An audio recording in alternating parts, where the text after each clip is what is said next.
We are back for another heart-to-heart conversation. And guys, this is so special because my friend Ella of how many years? 12, I think. 12 years and counting is here joining me today. And of course, we could cover so many things because Ella and I go way back, but we were thinking about it, and the perfect topic for right now is centered around COVID and teaching because Ella is a teacher and we're all going through online learning, or at least some version, right? It's a totally different atmosphere. Online work, online learning, online everything.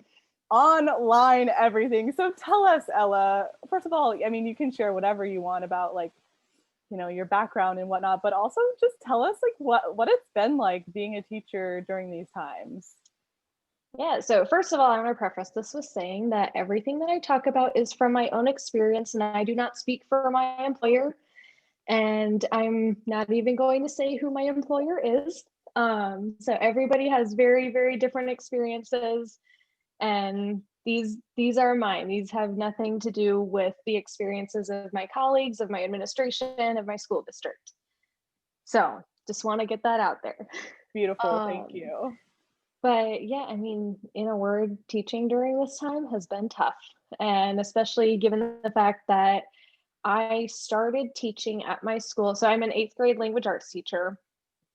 I started teaching at my middle school in January, at the very, very end of January.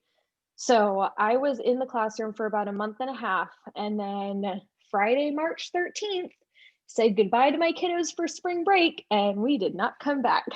Of course it's Friday the 13th. I know, seriously. And I mean, today, like, I was looking through my OneDrive folder for work of like all the documents been shared with me, and I had all these documents from my students from last year that they'd shared with me, and it just gave me so much nostalgia. And like, just knowing that I taught these kids virtually for more time than I taught them face to face. And so that was really hard. Well, and that in itself, I think, is part of your story, right? Because I mean, you got married here in Washington State. I was the honor. Oh, and of course, no, have it any other way. And then, pretty soon after that, you picked up and moved across the country. So that, I think, I mean, I look at you and I'm just so impressed by the adulting that you're doing, and like, you're a freaking teacher and figuring it out as you go, because yeah, you can be thrown into it in January and not have any idea of what you're doing. But then COVID comes along and you're like, well, I was just maybe going to get a grasp on it, and now what? Yep. Well, and not only did I get thrown into it in the middle of the year, had COVID happen a month and a half after I got hired. Also, I teach language arts. I did not get my degree in language arts. I did not get my degree in education. I applied for this job thinking, hey, maybe it'll be good interview practice, but I don't think I'll be hired because I don't think I'm qualified. So I like, figuring it out as I go is an understatement. But I mean, that starting at the beginning of the year this year, like starting with a clean slate and actually having time to prepare, has been such a huge deal. And when you say that, you mean like time to prepare for the online learning? What do you mean by that? Well, so I'm not doing any online learning. I'm teaching my kiddos all in person, all brick and mortar, because I'm in Florida, and without getting into anything political, all of our schools are in person. We have at least a few in-person options. So in my district, then we do have online virtual options. However, parents can choose whether they want to send their kids to a brick and mortar school or have their kids learn online. And so I opted, like in July, I think, then my administration sent out a survey saying, like, would you like to teach virtually? Would you like to teach brick and mortar? And so because both my husband and I are in our early 20s, neither of us have underlying health conditions, we would probably be okay if we were to get COVID. Then I opted to do all in person because I do have colleagues who are pregnant, who are older age, who have underlying conditions, who probably wouldn't do quite as well as us if they caught COVID. Yeah, super considerate of you. Wow, to even like think about that and have loop that into your decision making process. Mm-hmm. I love that. And so I think it's awesome that we're centering our conversation today around like what, you know, what you've learned about, you know, as an educator, how you've had to Mm-hmm. adapt and how COVID is and teaching through a pandemic has changed you. So we've got Mm-hmm. a couple steps, a couple ways that it's changed you. Do we want to just start Yeah, from the top? Number one? sure. Yeah. Perfect. Yeah. So, first of all, and I kind of touched on this a little bit, but definitely teaching through COVID has given me a lot more appreciation for face to face interaction.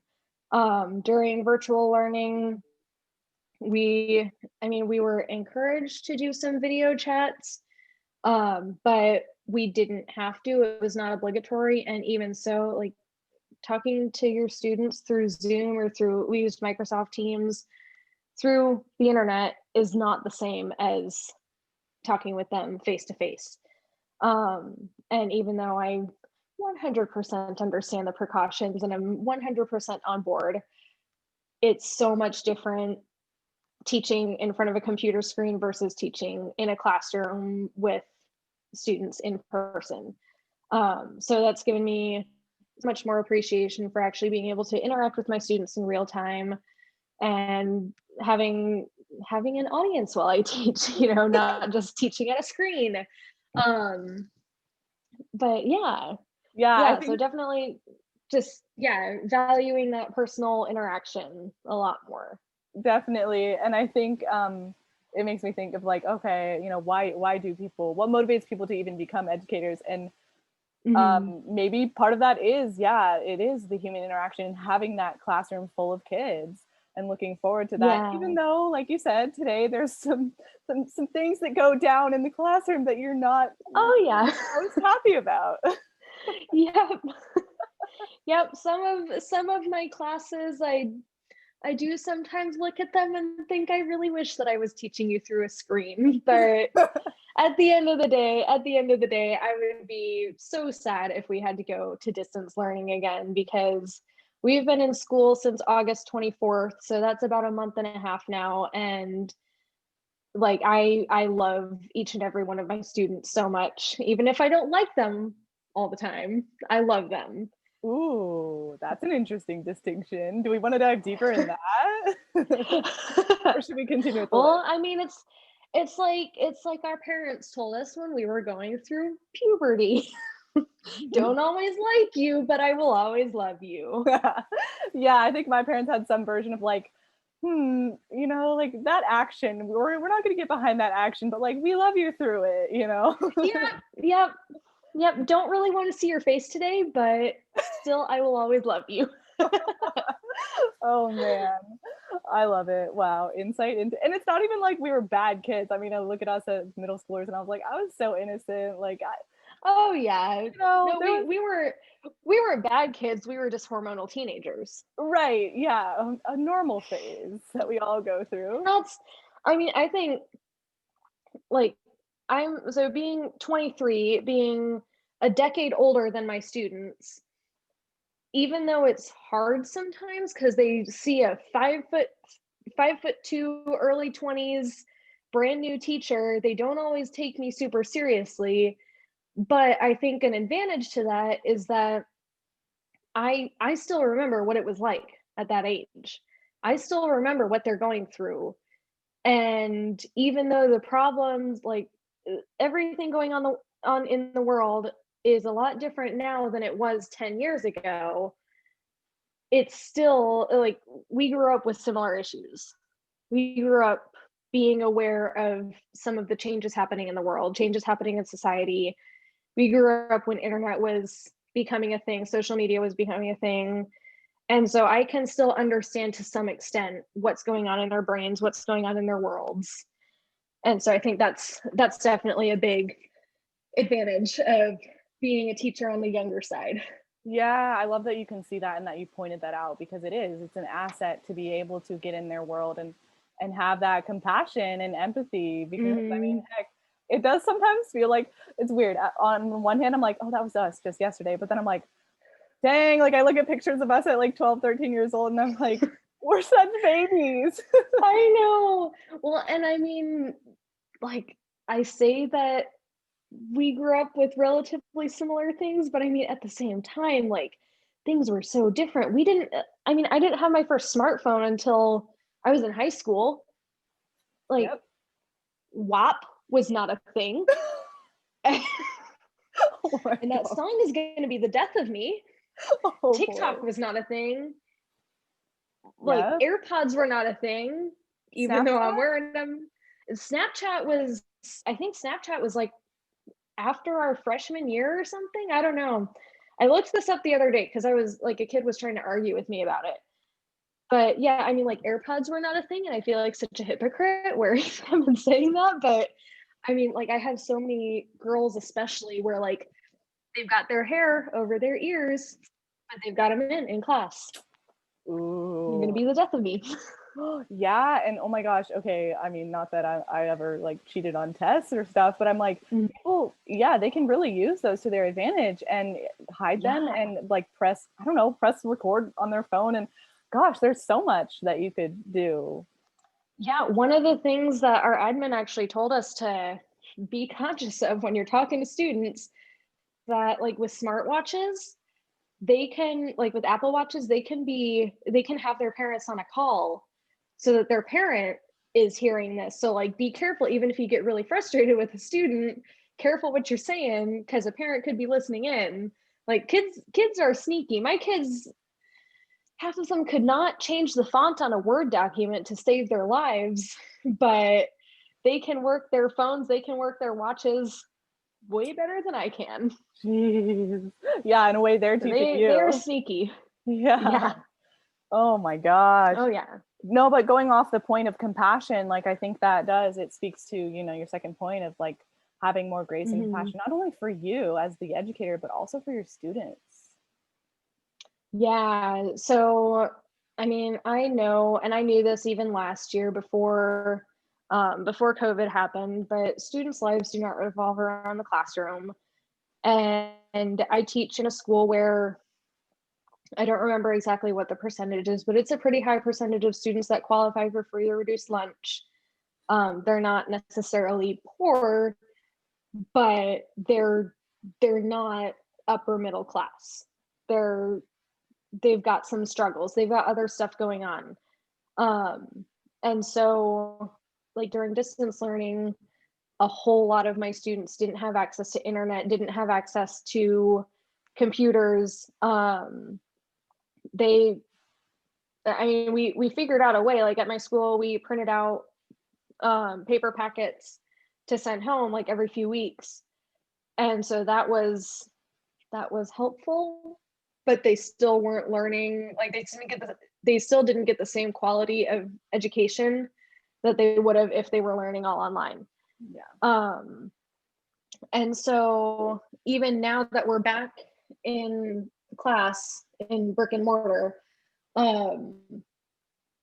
there's still, like, their parents have lost jobs, or we had a hurricane a couple weeks ago that we were out of school for a week because of.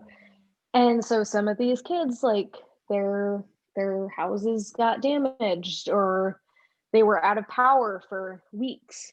And so there's definitely that human component that we need to be aware of. And I think back to some of the teachers that we had, and just how education is changing and how it has changed between the times when we were in school and now, and even especially when our parents were in school and now. Yeah. And especially, like, I'm getting my master's right now in curriculum and instruction, so basically in teaching. And a lot of the articles and research that I've read talks about how there's educational reforms happening all the time because we're becoming more and more aware of standardized testing is more harm than good. Students are people first and then students. And I see, like, even with some of my colleagues who are older and who have been teaching for longer, they're still stuck in the standardized testing, teach to the test, teach out of the book, super rigid with homework and late work policies. And so there's definitely a gap there, but it's so important to be aware of students' humanity, and that's something that I've definitely become a lot more aware of. Yeah. And I think, I don't know if this is like actually proven, but I'd be curious to see the stats and kind of trends during COVID of, in a way, I'm kind of glad what's happening is happening, because it's forcing people to look at the education system and other systems, but specifically education, and really see, like, okay, what's working here, what's not. It's almost forcing us to have some type of reform, right? Yeah. Oh, definitely. Yeah. Okay, I'm intrigued about your number 3, the better able to think on your feet, because when I look at teachers, I'm like, you have the thinking on your feet down, like you have that mastered. And so I'd love to hear like how that's improved, and how you're saying it's improved during the pandemic. I mean, I don't know if that's a pandemic thing or a personal thing. Especially because, like, I was so new to teaching when the pandemic started.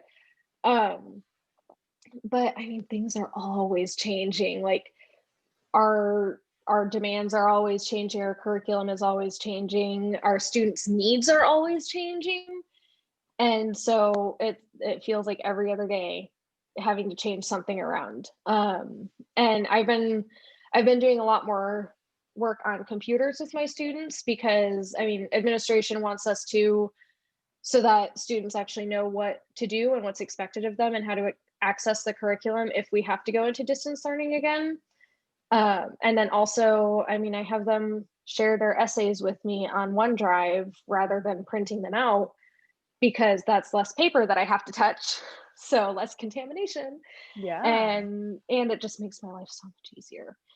But then with technology, we get technical difficulties. And so pretty much every day, having to think on my feet, having to think, okay, what can be the backup plan? How can we change this around a little bit?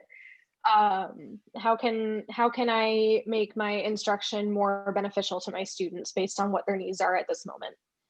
Yeah. So I think that's partially pandemic, partially just getting into my groove as a first year teacher. Yeah, I know. I think this is a unique situation. I mean, obviously, as you did the disclaimer in the beginning, like, this is your experience, but I think it's very unique in that, you're fresh to teaching, and then also the pandemic, which is like new for everyone. It's very uncertain. No one knows what to expect.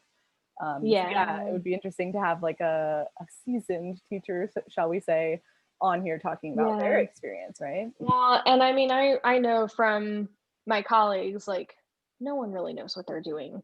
And that's the great thing about this, is that I don't feel so isolated and so ignorant about what the heck am I even doing here, because I know that even my colleagues with 30 years of experience feel the same.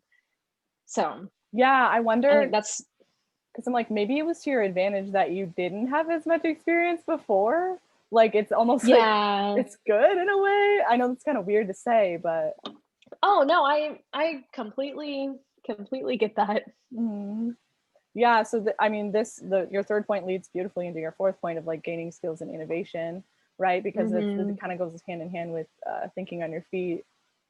Can you tell us more about that?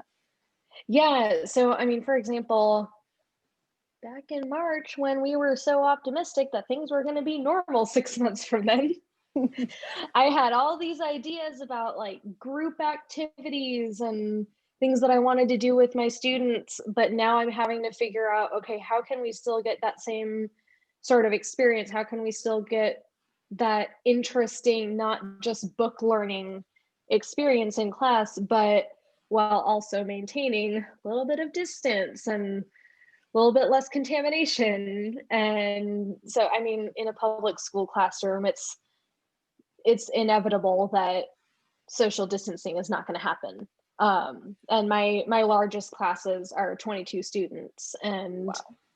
if I still want room to move around, then those desks are not going to be 6 feet apart. But I mean, like, I would love to do small group activities. Like last year, I would have my students play Jeopardy on Fridays, and that was a fun little end to the week. They got to work in teams, work in small groups, but it's a lot harder to do that this year because we need to maintain some sort of distance, even if it's not 6 feet. Need to avoid the clustering as much as possible. Yeah, so really getting creative and like, okay, how can we make this work? Kahoot has been a lifesaver because with Kahoot, they're working individually, they're working on their own, but they're still kind of having that fun game experience. Like all of my classes had an exam today, but yesterday as a review, then we played Kahoot and they really enjoyed that. Oh my gosh, that was like, yes, I have fond memories of Kahoot in school. And just for people who are listening who are like, what the heck are they talking about? Will you just give a brief description of what that is? Yeah, Kahoot it's like no, it's not really like a Jeopardy game. It's like a multiple choice test, but fun, I guess. Yeah. With some element of competition. So like on the teacher's projector or whatever, then it displays questions, and then on the student's screen, so students do it, in our case with laptops, I think they can probably also do it on their phones or whatever device they have available. And so it just shows like the different color shapes for each choice, and so they have to pick the correct choice, and then there's like a scoreboard, so after each question it shows who moved in the scoreboard, and there's a podium at the end, so they all get so excited seeing who's in third place, who's in second place, who's in first place. And then I give the first place winner candy. So that's always exciting. Yeah, well, and I always remember, it was a fun thing, but it was also kind of nerve-wracking of like, oh, what am I going to name myself? Because, you know, you could like nickname, you didn't have to put like your actual name, maybe you could put emojis, and yeah, it was just yeah, I have some students making like faces out of characters on the keyboard. I have no idea how to do that. Whoa. But I mean, I just tell them keep it school appropriate. If you have to ask if it's school appropriate, it's probably not. That's good. That's a good general rule. I like that. Yep. Wow, we're moving right along. Okay, we talked about the first 4. I mean, I'm sure there could be way more than 5, right? But I like this last one that you talked about, because I think that it's just it's so important, and I almost could have like a whole heart-to-heart conversation on this alone. Just like the mindfulness and emotional intelligence. Yeah, so with my students, I do bell ringers at the beginning of each class, so little warm-ups. And so this year I've started doing it like I have Mindfulness Monday, Tuesday terms where they have to do an exercise that has to do with their vocabulary for the week, Wednesday words where we do like word roots or prefixes or suffixes, Thankful Thursday, and Free Choice Friday. So with Mindfulness Monday and Thankful Thursday especially, I've been trying, like, middle schoolers are so pessimistic. Like, nothing is fun. I'm not thankful for anything. Everything sucks. And so I'm just really trying to encourage them to, like, even if you're thankful for your backpack, because it allows you to not have to carry your books around all in your hands. Write about that for 5 minutes.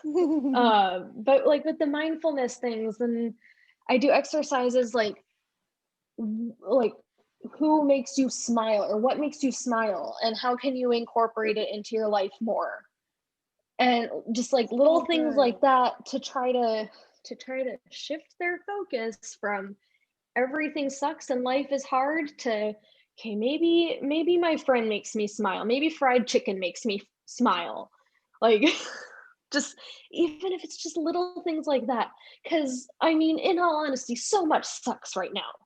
Yeah, like, I was just thinking about that. I'm not gonna lie. I'm like, this is like a lifesaver. Like we all know that everything sucks, but there are little things here and there. Like I got margaritas with my friend after work today. Like little things that we can look for, that we can be mindful of. And hopefully that will start to shift our view from looking to the negative to looking to the positive. And with emotional intelligence, like, I mean, I have one student who I love her so, so much. Like I am going to cry at the end of the year saying goodbye to this student. But right now, we're working on verbal filter and maybe phrasing things a little bit differently. She always stands up for me in class when students are talking over me and I'm trying to teach.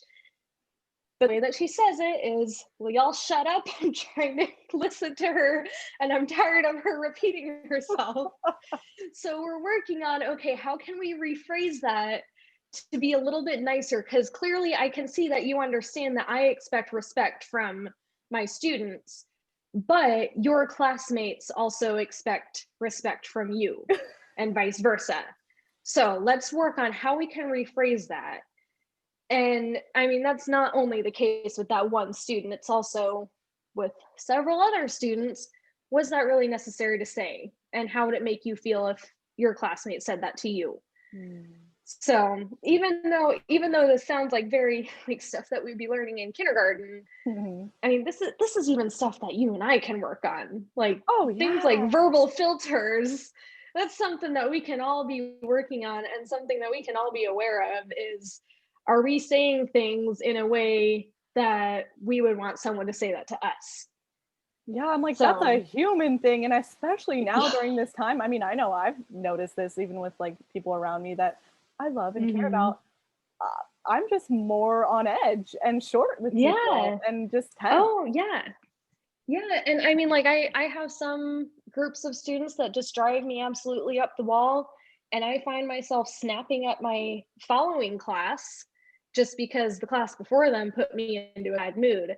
And so I have to be aware of that too, about like this group coming in for this period, they didn't do anything to me. They didn't do anything to put me into a bad mood.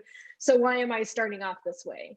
Yeah. So and I mean, whether you know it or not, or they know it or not, you know, the students pick up on that energy. Like I know when I was working in a before and after school program, the kids, like, man, it was so different when I was in like a good mental state. And it just like the ripple effect, right? They felt that. Whereas like if I had had a hard, long day, they also are going to blow up probably too, which I don't blame them. You know, it's a long day. We're all going through it. Well, and just yesterday, like I banter with my students sometimes. Like by now I know the ones who I can respond to with sarcasm, and I know the ones I should back off from a little bit.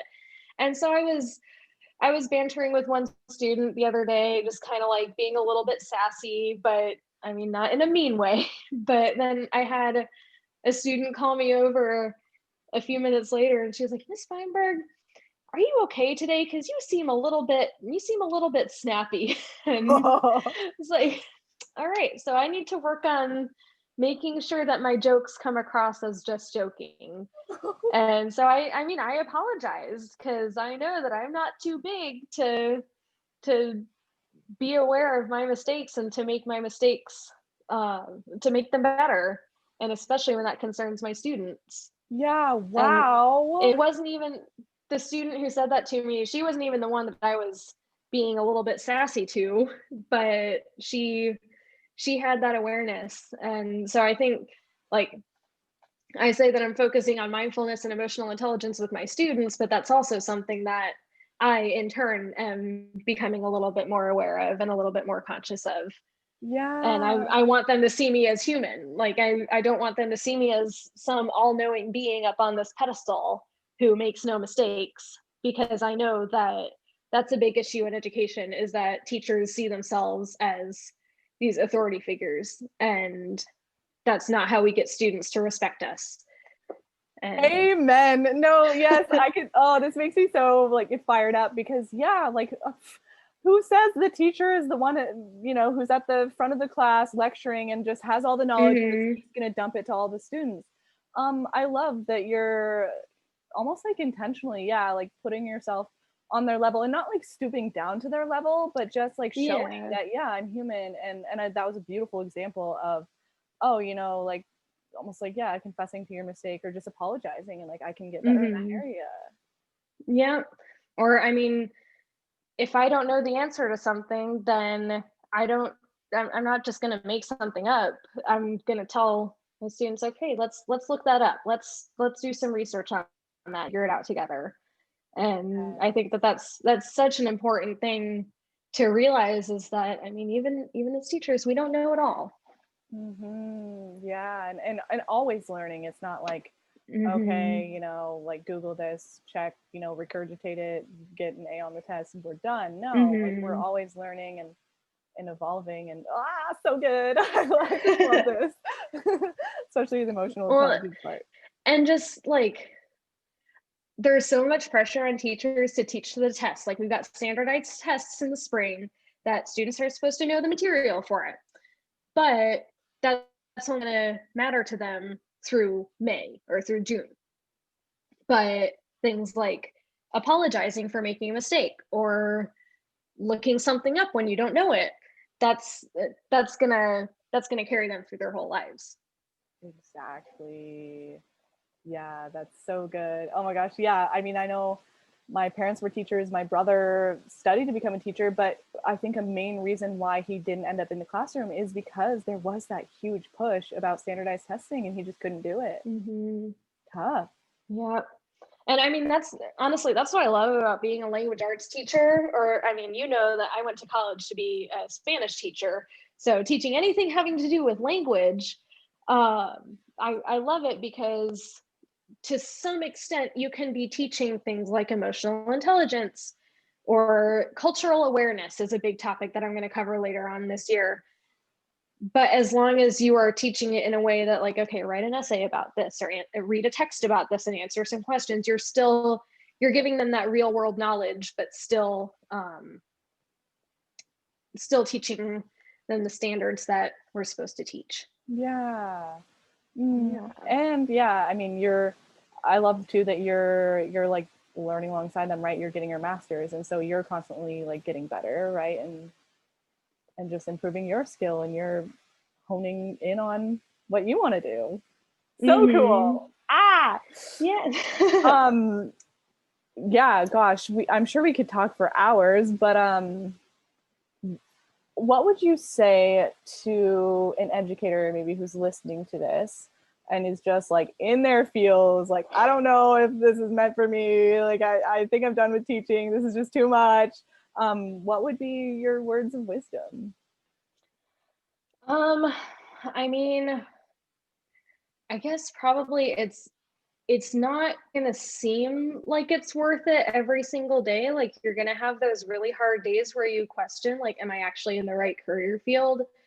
But, like, for example, I've had students who I taught last year, and since they're still in the school district, so they still have access to our Microsoft Teams platform that we use during distance learning. And like every other week or so, I'll get a random message from some student who I never thought I would hear from again. Hey, Miss Feinberg, how are you doing? I just wanted to let you know that I'm doing well in language arts, and I hope that you're doing well too. And so you get that payback. So I think even if it doesn't seem like it's worth it every day, it generally is in the long run. Oh, the impact. Yeah, knowing that you made a difference. Because, like, I mean, sometimes you don't. Sometimes your students just move Mm-hmm. on and it's just, it goes unsaid or unspoken and it's just invisible. So Yeah. that's so special that to have those students reach out. Oh yeah. Mm. Yeah. And especially when it's students that you were counting down the days till the end of the year. I love it. Oh my And god. that goes back to, don't like every single one of my students every day, but in the long run, I love each and every one of them so much. And like they all have such a special place in my heart. See, and hearing you say that, I'm like, man, our teachers are the real MVPs. Like, they are the people in our society who we should be valuing. I don't want to say most, but like valuing way more than we do Mm-hmm. right now. Yep. Yep, we're just gonna leave that one there. But Yep. Oh yeah. yeah. Well, and also I also want to pass on a little piece of wisdom that one of my former teachers told me when I first started, and I think this goes for just about any career, but teachers in particular, because I mean, we have so much pressure to always be working, even when we're not at work. But there's always going to be something more that needs to be done. Just go home, just relax, just drink a glass of wine, take a bubble bath. Your work will be waiting for you when you get to school the next day. And there will always be more that you can do. You can always stay 20 minutes later, but there's more important stuff to do, and that is taking care of yourself. Yes. So glad that you put that in there, because how are you, that just leads to burnout if you're just going, and you might be the most passionate teacher, but in the end, you're going to be depleted. So you can't pour from an empty cup. That's right. That is right. Yep. Oh my gosh. So for people who are listening, we would love, like, if you're listening to this and you yourself are an educator, or maybe you're just witnessing, you're a parent, and so you're witnessing your child go through it. We'd love to have you like tag us and share your takeaways, or just maybe add to the list of, like, maybe add like a sixth way that teaching through a pandemic has changed you as an educator, because we'd love to hear from you, and that. And if you have any advice, please. That too, open it up for advice, because that to me, it's kind of like what you were saying earlier with this child the student who reached out to you. Like, that to me, I love these heart-to-heart conversations, and it's so special for the two of us to be on right here, right now. But for me, I think part of the magic is when it's released, and then people hear it, and then they get to share what they're getting out of it, with me, and of course with you as well. So okay, before I stop the recording, any last things? Not that I can think of. Okay, that's a wrap. We love you all. Goodbye. Bye.